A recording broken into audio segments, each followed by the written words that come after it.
তফসিল একটি আরবি শব্দ, ইংরেজিতে যার নাম শিডিউল, আর বাংলায় এর অর্থ দাঁড়ায় তালিকা বা বিবরণ। বিস্তারিতভাবে বললে তফসিল হলো একটি নির্বাচন আয়োজনের জন্য যেসব কার্যক্রম পরিচালিত হয় সেগুলোর নির্দিষ্ট সময় বেঁধে দেওয়া। এটি নির্বাচন অনুষ্ঠানের তারিখ স্পষ্ট করতে একটি আইনি ঘোষণা। সেই সাথে নির্বাচনের সঙ্গে জড়িত খুঁটিনাটি আরও অনেক বিষয়ে সিদ্ধান্ত জানানো হয় এই তফসিলে। সাংবিধানিক দায়িত্ব হিসেবে নির্বাচন কমিশন নির্বাচনের তফসিল ঘোষণা করেন। এই ঘোষণার মাধ্যমে জানিয়ে দেওয়া হয় প্রার্থীরা তাদের প্রার্থিতার মনোনয়নের কাগজ কত তারিখ থেকে জমা দেওয়া শুরু করবেন, নির্বাচন কমিশন কত দিনের মধ্যে মনোনয়ন বাছাই করবে।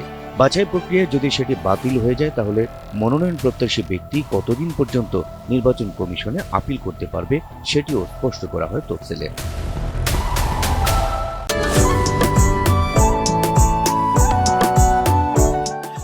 যারা প্রার্থী হিসেবে মনোনয়ন পাবেন তাদের তালিকা কবে নাগাদ ছাপানো হবে, নির্বাচনী প্রচারণা কবে থেকে শুরু করা যাবে, কতদিন পর্যন্ত প্রচারণা চালানো যাবে, কবে থেকে প্রচারণা বন্ধ করতে হবে, এ সময় প্রার্থীদের নির্বাচনী আচরণ কেমন হবে ইত্যাদি বিষয় জানিয়ে দেওয়া হয় তফসিল ঘোষণায়। সেই সাথে নির্বাচন কত তারিখ হবে, কোন সময় ভোট গ্রহণ শুরু হবে আর কোন সময় পর্যন্ত চলবে তার বিস্তারিত এবং ভোটের পর ভোট গণনা কিভাবে এবং কোথায় হবে তাও পরিষ্কার জানিয়ে দেওয়া হয় তফসিল ঘোষণায়।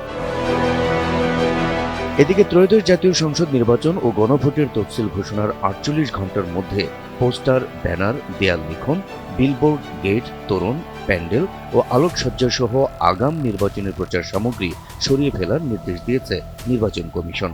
অন্যথায় নির্বাচনী আচরণ বিধি মোতাবেক শাস্তিমূলক ব্যবস্থা নেওয়া হবে বলে জানানো হয়েছে।